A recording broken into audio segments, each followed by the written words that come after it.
So I was in 7th standard and school का नाम था गुरुकुल नीलोखेड़ी। तो बेसिकली आयरनी ये थी कि गुरुकुल भी तभी स्टार्ट हुआ था जब हम लोगों ने गुरुकुल में एडमिशन लिया था।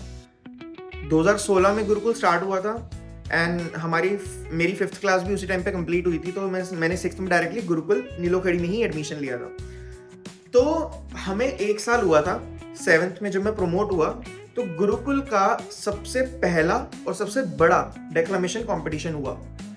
ठीक है, तो अब स्टेक्स इतने हाई थे। क्योंकि वो एक तो सबसे पहला बड़ा कंपटीशन था जिसमें आर्य स्कूल घरोंडा से भी बच्चे आ रहे थे एंड चमन वाटिका से भी लड़कियां आ रही थी। तो स्टेक्स वर हाई। अब लड़कों के ऊपर भी प्रेशर था कि कुछ परफॉर्म करना है, कुछ अच्छा करना है। तो डेक्लामेशन कंपटीशन था।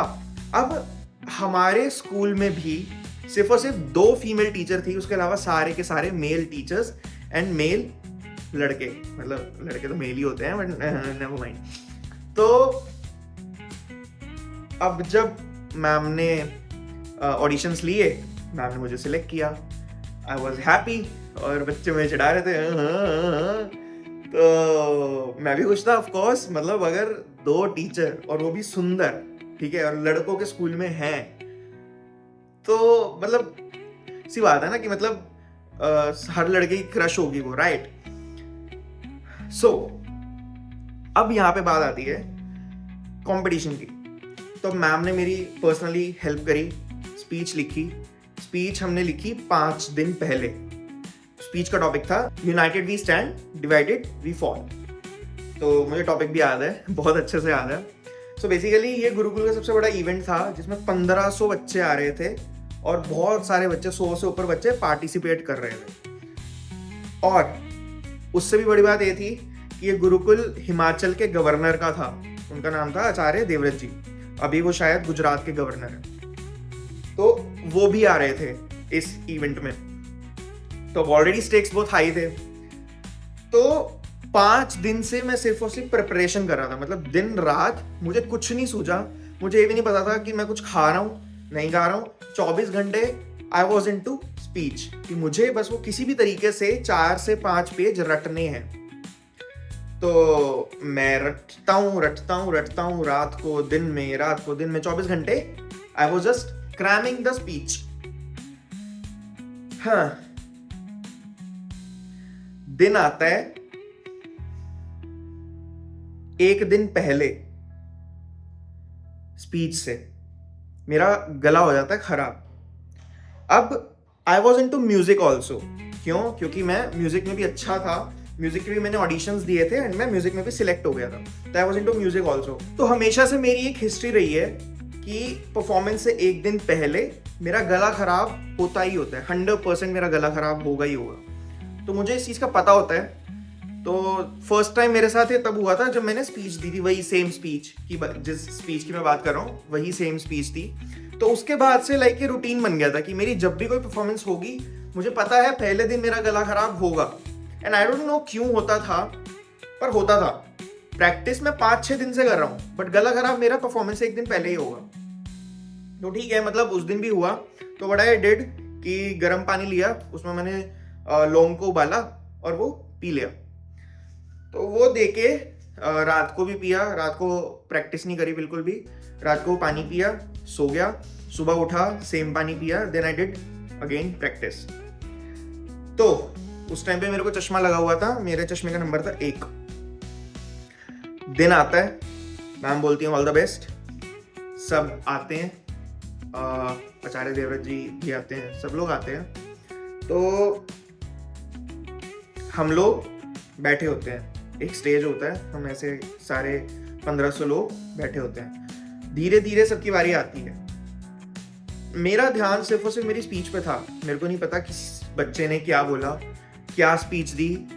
I did not care. मतलब अभी मैं जाके पीछे रिमाइंड करता हूँ और सब चीज देखता हूँ कि कितना डिफरेंट था मैं उस टाइम पे। Like I genuinely didn't care कि कौन कैसे बोल रहा है, क्या बोल रहा है, या आई डिडंट इवन केयर कि क्या मैं फर्स्ट सेकंड थर्ड आऊंगा या नहीं। The only thing I cared about was कि मेरे को ये स्पीच अच्छे से याद हो जाए एंड मैं वहां पे फंबल ना करूं, अटकू ना, बस मेरा यही गोल था। तो मेरी बारी आती है, मैं जाता हूँ स्टेज पे, और सबसे पहले तो मैं चश्मा नहीं लगाता था, क्योंकि मेरे को अच्छा नहीं लगता है चश्मा लगाना। तो जब मैं चश्मा नहीं लगाता तो ऊपर से मेरे को चश्मा लगा हुआ था, तो स्टेज से सिर्फ आगे के लोग दिख रहे हैं मेरे को, पीछे का कोई नहीं दिख रहा। एंड आयरनी ये उसके बाद कि मेरा ही दोस्त सबसे आगे बैठा हुआ है। तो जैसे ही मैं स्टेज पे चढ़ा, सबसे पहले तो मेरी हंसी छूट गई उसको देख के। वो मेरे को देख के हंस रहा है, मैं उसको देख के हंस रहा हूँ। तो मेरे को तो लगा हो गया कांड, अब तो कुछ नहीं हो सकता।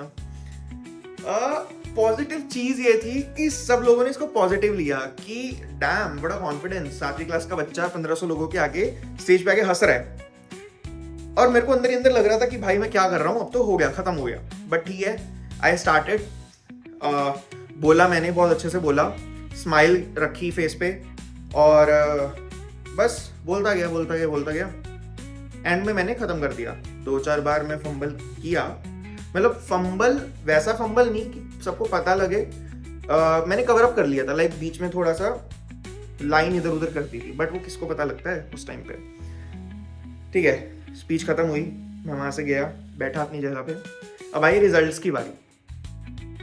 Results were interesting.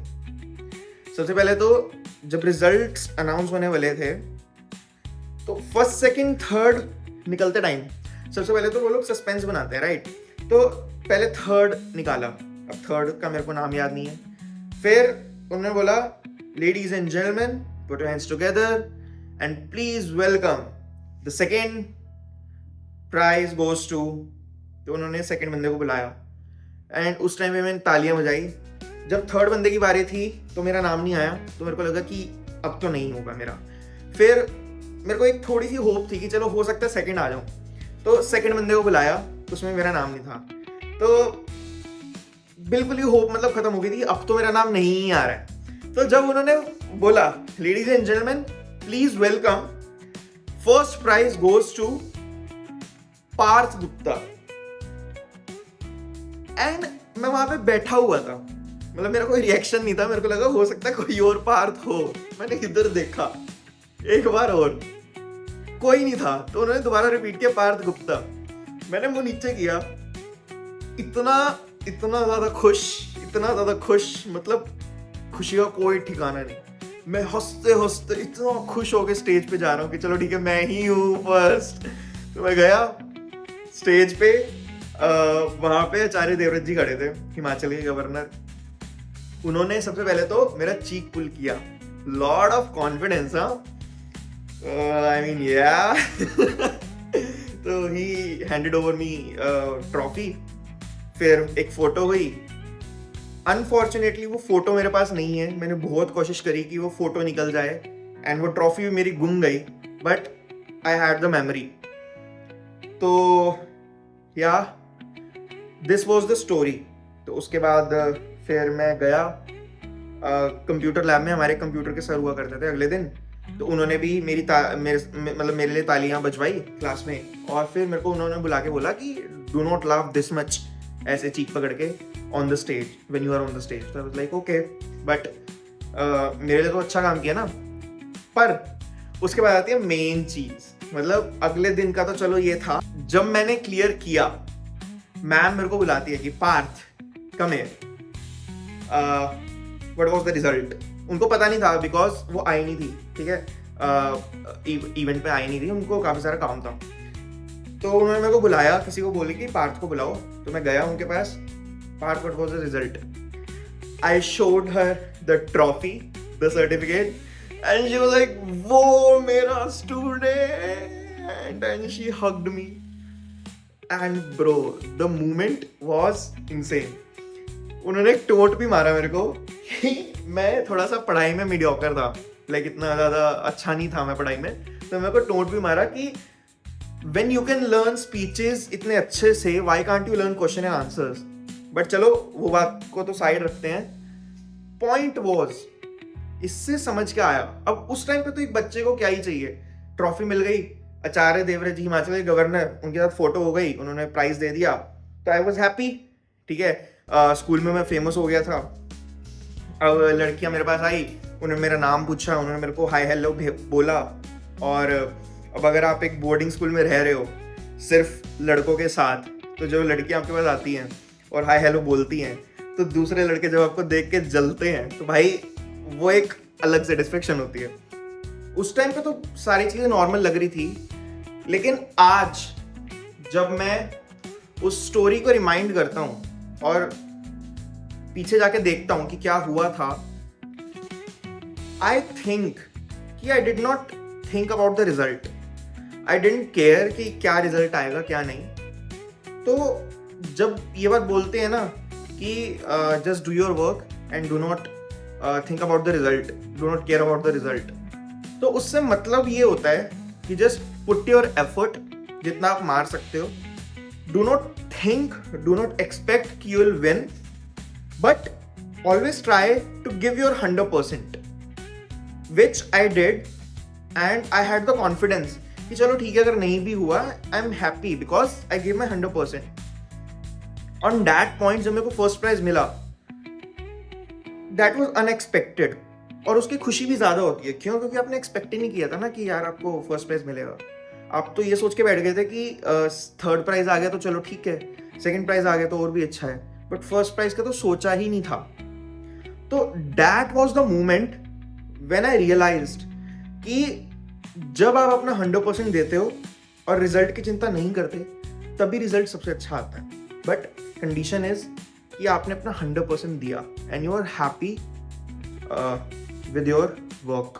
So ladies and gentlemen, इस स्टोरी से I would like to tell you कि जब हम छोटे होते हैं ये चीज़ें मैटर नहीं करती, बट जब हम बड़े होते हैं हम इन्हीं को लेसन्स बना लेते हैं, और उन लेसन्स को हम ग्रैब तो कर लेते हैं बट उनको रियलाइज़ नहीं कर पाते, और जब तक हम रियलाइज़ नहीं करते तब तक हम उनको रियल लाइफ में यूज़ नहीं कर सकते। तो पॉइंट इज कि जो भी लेसन्स आप ले रहे हो उसको अपनी रियल लाइफ से रिलेट करो एंड सोचो कि ऐसा आपने पास्ट में कब किया है, and then take inspiration from that and then apply the same thing in the real life. So this is the thing, it just striked जब मैंने कहीं पे बात सुनी कि जस्ट गिव योर 100%, और उसमें थोड़ा सा अपने पास्ट के बारे में बताया। देन आई सडनली रिमेंबर्ड कि हाँ, मेरे साथ भी तो ऐसा हुआ था एक बार। So this was it. I hope you like the video. This is Parth Gupta. See you in the next video. तब तक के लिए बाय बाय।